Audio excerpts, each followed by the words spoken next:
I just want to pay for the reality of how it works. They took a commercial and created context. We all knew who the character was. They took that character into YouTube and made 100 different videos. They did something I believe in, which is I think you're all going to understand, which I believe we're in the dawn of one-on-one marketing. That the days of scale, stack it high, let it fly are changing very quickly. That one-on-one marketing really matters. And they did that. They made 100 videos for individual people. They got a lot of buzz. They were smart. They went to normal people, but they also went to Kevin Rose, founder of Dig, Alyssa Milano, famous actress, and they link baited, and they got a lot of noise. And they picked up 150,000 followers on Twitter in a heartbeat, 24 hours. But in the 9 months since that campaign, all they've done is push marketed. Here's a coupon, here's this. And they have not engaged with more than 2 people. They have not replied, answered a question, engaged with anybody. That's like the wonderful organizers of this event promoting it to you. You guys all show up, and we don't. That's what Old Spice did. So everybody's knocking over themselves to crown Old Spice for having a great campaign, and the problem is they're treating it like traditional marketing. And listen, I want you to continue to buy Google Ads, and I want you to continue to email. Wine.com pays $9 for that word, okay? They weren't as good as me, that's why they've sold 4 times and I grew, but today, they can attack it or fix it by spending money. The first people that laughed at television, who all thought the radio was still gonna be king, and TV went and commercials worked, 3 or 4 years later, once they realized what was happening, they threw money at it, and they had more commercials, and they won. This has been the common thing. Email newsletters. If you spent enough money to acquire enough people in, you could catch up with money. Here is the problem of the battlefield that I see right now that is going to bother a lot of people in this room when in 24 months they go, ah, crap, we're wrong. Okay, let's start doing social. You cannot buy friends. You can't do it. And for anybody here who's ever dated somebody who dated somebody right before them for 5 or 6 years, you know that there's equity in that prior relationship. That when you start dating, you're not just automatically the love of that person's life. That there's a lot of emotional equity from the prior relationship. And it takes you years to catch up to be the one, right? That is what we're gonna see happen. That I believe that if McDonald's and Burger King went 2 separate ways tomorrow, and Burger King continued to spend, and McDonald's, instead of spending on platforms, and here comes the kicker, spent on people? Yeah, it is funny, right? It's funny. It's just so funny for me. If they actually spent on human beings, back to that gentleman, instead of spending $4 fucking million on a Super Bowl commercial, they spent $50,000 a year on 80 human beings for the year to engage with everybody that cares about their brand and is talking about it because we can map it and see it. We don't have to pay for the data. It is out there that there's a far bigger ROI. And that's what's so interesting to me. That as this becomes all about gadgets and technology and new this and iPads and iPad 7 and fucking all this new shit, the equity and the value is in the humans. Because that's going to be the battleground. What brand can out-humanize their competitor? This is a very fascinating time. Substantial stakes. High stakes. Because I'm telling you, companies are going to scramble to catch up, and they're going to have a very tough time, because in America, for the 950,000 people that follow me, you're going to have a son of a bitch time to become the wine guy for them. Because I've been talking to them for 6 years. And I've answered what wine goes with fish. And so what matters to me is what companies can be a service. Why can't, I met a couple people today that are doing e-commerce with technology, with gadgets, with technology and actual physical products, not software. Why can't a company like Best Buy, or some of the people I met in this room tonight, scour the web for all the conversations that are going to become the equity of our world, and instead of just selling merchandise, they become the service, even if they don't sell your product.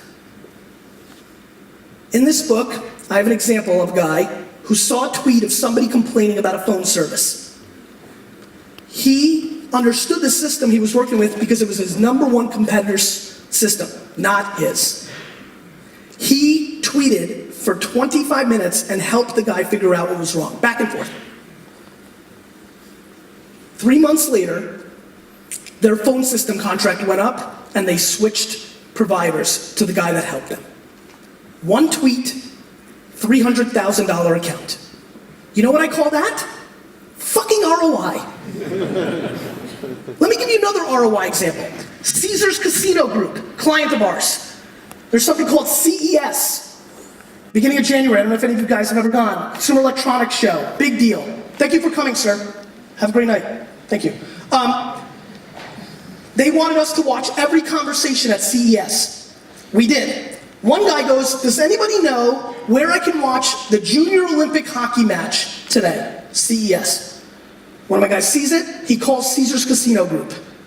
He goes, hey, Caesars, do you guys have this playing at Caesars Palace? They said, yes. Can you reserve a table for John Thompson? Yes. He tweets at John Thompson, a couple other people see it, and 4 or 5 people go to Caesars and they watch the Olympic hockey match. The next day, in the guy's Twitter account, it says, checking out of the win, checking into Caesars. You know what I call that? Fucking ROI.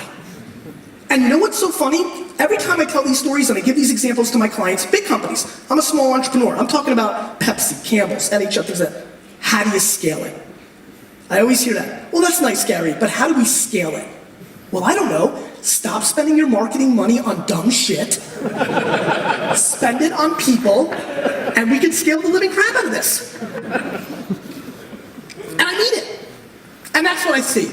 I see a world where it's not going to matter how good your creative is, because if they're not consuming it, you can't sell it.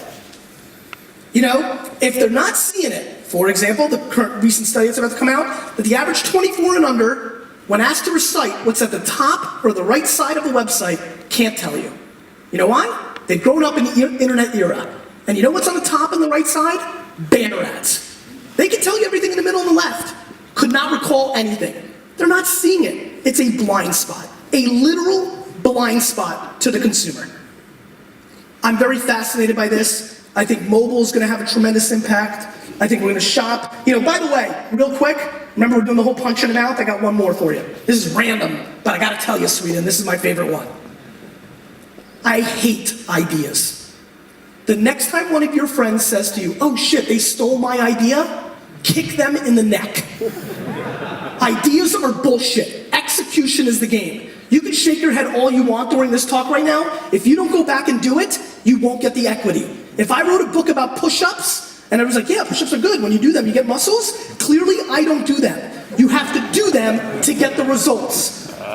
Ideas and talk are horseshit. Execution is the game. And if you don't start executing shortly, I have a feeling it is going to negatively impact your business. It is absolutely, positively difficult to build context without doing it. And it's as simple as a thank you, a wink, any piece of context that you can create with the end user is going to matter. Because at the end of the day, we've all been paying Google, and we're paying Facebook right now, and we're paying the direct mail company and everybody else to get to the end user, but we can get to them now ourselves. And we can create dramatically more context. Because when your friend says, I just had a delicious bagel at Starbucks, and it's your friend, social context, it matters a lot more to you than seeing a Starbucks banner ad. The dawn of contextual, real-life, one-on-one marketing is here. You can smell it. You can taste it. It's on the verge. But people are going to still debate what the ROI of spending time on Facebook and Twitter is. And while they do, somebody like Netflix is going to come in and put you out of business. So I highly recommend, and now I want to go to contextual, because I've talked a whole lot, and I'm excited to actually listen to you guys and engage with you. I just beg you, I implore you to realize this isn't Zen shit. This is how we're going to sell shit. Thank you.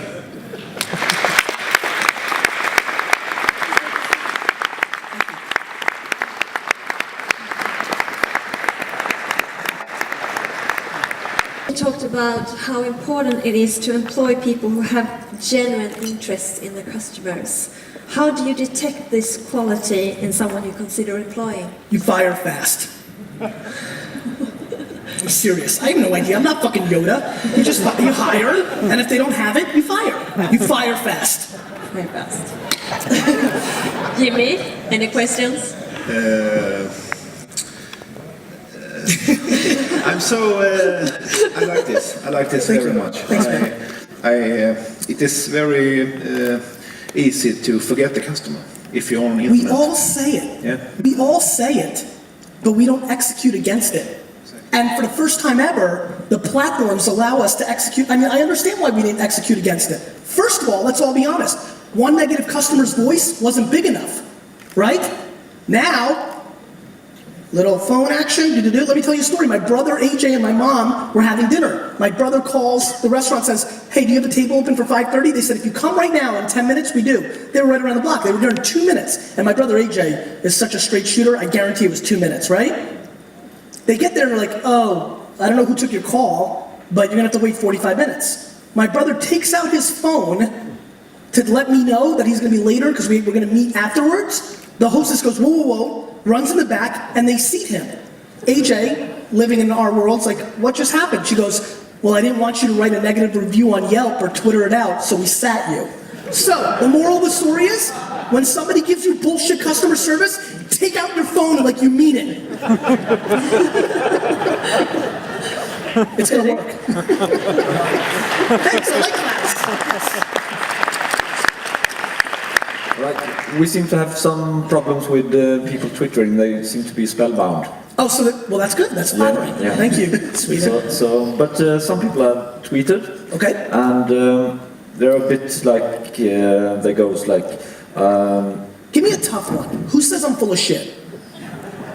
Nobody. Okay, good. Thank you, Sweden. So a complete Thai department. Thank you, economy department seems Yes. a bit much.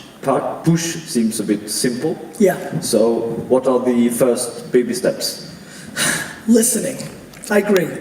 If you don't have Google alerts, and if you're not going to search.twitter, and again, hearing the numbers of users of Twitter here, I can respect that. But there's Facebook search now too, as open statements are. And again, there may be a platform. Jimmy, is there a platform of communication that I'm not aware of that really matters here? I don't like technology. Is that a website? Oh, is that what you were saying? I didn't understand jack shit. I was sitting there like, what's going on up there? 2 employees. Got it. Let's fix that. So. Got it. Whatever the technology platforms are where people talk, you need to be listening to it. It is such a missed opportunity. It's amazing. When you engage with somebody who says something negative about you and you take the high road, they like you more than when they started. We all know that. We feel that way. So I would say the first step is, before you hire somebody just for the thank you department and go on the offense, sending people stuff, I gave the example of giving somebody a jersey. What I didn't give you the example of, and some of the people in the morning heard, was, one person that we were also following kept talking about barbecue. He loves barbecuing. He loves to barbecue. He likes to eat barbecue. So Kristen spent a whole 3-4 hours of her day one day putting together, he lived in Kansas City, all the best barbecue spots. She called a couple of them and told him he was a fan. They gave some free meals. She emailed, and together we sent him content. The best barbecue bloggers, 2 tickets to a barbecue festival, and it was just effort. He was so thankful of the effort. He was more excited than the guy that we actually gave a jersey to. Effort is underrated. Execute it. Right. Now you've given 2 examples of one big customer and maybe a few squeaky wheels. Yes. Yeah, you have greased. But this morning you talked about the large middle group. Yeah, I'm glad you brought that up. Yeah. So how do you tend to all, if you have low margin products and a very large customer base? Yeah.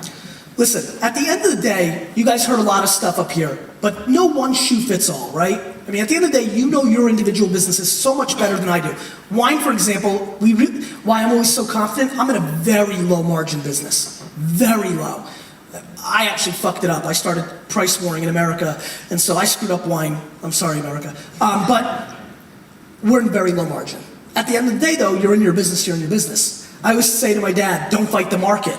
The market is the market. You don't want to be in this market? Go sell something else. So you're in your reality. What you want to do, though, regardless if you have low margin, big middle, you can always evolve. Don't forget, Nintendo started out selling playing cards. Just because you sell sound equipment today or just wine today, we recently launched Gourmet Library. Now we're going to sell tea and cheese and mixed nuts. And the fact of the matter is that it's a very high margin business. And the reason we were able to convert so many customers so quickly is because we were good to them. The point he was making, I made earlier in our session, I'm obsessed with the middle. I think a lot of us don't look at it. We look at our whales, our biggest customers, right? And then we take care of all the squeaky wheels, whoever complains, right? Right? Jimmy, you want to punch him in the face, right? And you're bigger and stronger than me. The squeaky wheels, right? So we take care of the big dogs, and we take care of the squeaky wheels. But there's amazing middle, which is probably all of us, right? We don't complain. We don't spend a whole lot. I started becoming obsessed with me because I'm that kind of customer. There's a lot of places where I spend money. I'm not the biggest customer of their store. I never will complain. I mean, I don't know about you guys. I can never complain. I just don't have it in me. I mean, the waiter can serve my food, take the bottle, hit me over the head, and I'll just walk and be like, I'm not going back there. I don't complain. But I started becoming obsessed with me because there's a lot of places I spend a lot of money, but they're only getting 3% of my total spend on the category. There's another place that has me as a whale. I think a lot of you are sitting on customer data right now of customers that you don't view as big because you don't have the context of their potential wallet spend. And I think when you start surprising them and doing the right thing by them, and the way I'm looking to do it is by attaching their data to who they are on the web and understanding what they care about, whether it's fishing, whether it's horseback riding, car racing, audio, music. We bought one customer a $100 gift card to iTunes, lost his mind. He's up 7,000% with us. We didn't know. He was shopping most of his wine from a local store because he liked supporting local, even though we were cheaper. But once we created emotional context with him, he switched his allegiance. Local didn't matter as much. Context trumped local. I'm very fascinated for you guys to comb through your middle data. I know this is progressive thinking. Listen, I know that there's different dynamics between Sweden and the US market. I'm ahead of this in the US. Even in the US, a lot of people are like, what is this? This is kind of weird, it's new, So I can understand and respect if you walked out of here like, hey, fascinating, but not practical. But I implore you that if you want to be in business over the next 10 years, that if you're not retiring tomorrow, start sprinkling at least some of this stuff. Start hedging a little bit. The dividends are substantial. If they didn't start, having a web commerce, that they would have never started the process to actually closing the physical store. You've got to start hedging your bet in the reality of the marketplace. And the reality of the marketplace is we are all going to live digital lives. Very shortly, every person in this room is going to put out something digitally every day of the year. And that's going to matter. Right, so first you destroyed email. Yes. Then you destroyed wine. Yes. And then you told Nike to destroy sneakers. Mm-hmm. So if everyone started to give out things, how is Nike going to make money? Well, listen, I scared the shit out of Nike recently. I spoke at Nike and I said, what happens when LeBron James, Dwayne Wade, Chris Paul go to China? They know where you're producing the sneakers, produce their own sneakers, go home, do a Groupon, because it's big enough, to sell a bunch of sneakers, and then keep all the money. They're the equity. You know what this is? These guys are the music industry. They're in the middle. How many of you are familiar with Pandora? Raise your hand. Great. So what happens when your refrigerator becomes Pandora? What happens when your refrigerator in a couple years understands the products that you put into your refrigerator and it uses RFID and scans and it understands that you drink Pepsi and that when there's only one Pepsi left, it reorders the product for you and it's delivered to your home? You know who's in trouble? Costco and Walmart and whoever the big retail chains are here. Guys, it started with music 10 years ago. Everything in the middle is going to have to provide more than just delivering product or it will not exist. That may be the last book I write with a publisher. Why am I sharing 50% with them? All they do is print it. I can do that. The world's changing very fast. And the reason I'm so passionate and so out there on this conversation is that what I talk about and what I concern myself with is creating relationship with the end user. That is absolutely the single most important thing for a business and where all the value comes in. Period. They're the ones who pay your bills. Period. Can you give us some advice on how to make CEOs aware of the importance of social media and caring for customers? CEOs are going to struggle because if they're a public CEO or they have a board, they're playing a sprint, not a marathon. They've got to report numbers today. Their bonus relies on today. And so, you know, it's going to be very difficult. What I would tell you is instead of like worrying about changing the CEO's mind, focus on being right. The best thing you can do is tell this story if you believe it, because everybody in the room is watching and paying attention. And in 5 years, when that CEO gets fired because they don't know what the fuck they're doing, somebody's going to step in, and if they see that you knew where the world was going, you will have a lot of equity. And that matters. And I mean that. That's a practical answer. It's very difficult to convince CEOs at other companies. If they don't believe in it, if they don't see the ROI, and let's not forget, in today's world, most CEOs are very black and white, numbers driven. As it evolves and it becomes more about emotion, it will change. But if they don't see the ROI, if Nielsen's hasn't come down and blessed the ROI of Facebook yet, they can't wrap their head around it. So you need to be on the right side of history. That's building personal brand equity, which will matter for you long term. Any questions from you? What's up, guys? Yeah, I can come up with a question. How much did you pay for this jersey you paid on eBay? I think it was a $600 item. $600. Okay, because I'm just thinking if you put this expectation to the customer every time will get this jersey in the package with his wine, then you put the bar really high, and then it will be hard for you as an e-commerce company to deliver every time. So let me clarify. We didn't send the jersey with the wine. No? The wine he already bought. We came back 2 weeks later after we looked at his data and sent him a jersey as a thank you. Because his order was so big, so it Yeah, makes it was. It happened. You know, in hindsight, I fucked up and shouldn't have done it with him because when people hear the story, they think big and big. You know, it's much more practical. The next guy we did, the barbecue guy from Kansas City, his order was $73. And on our mark, 4 hours on a well-paid employee to put together the content. It's not about that. It's about knowing that he'll talk about it, right? Social equity, and even if he didn't talk about it, intent.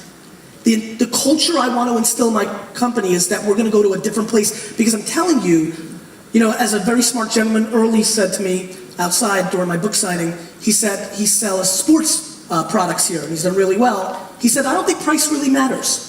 And he's right. Price can be trumped by a lot of things. That's why Amazon bought Zappos.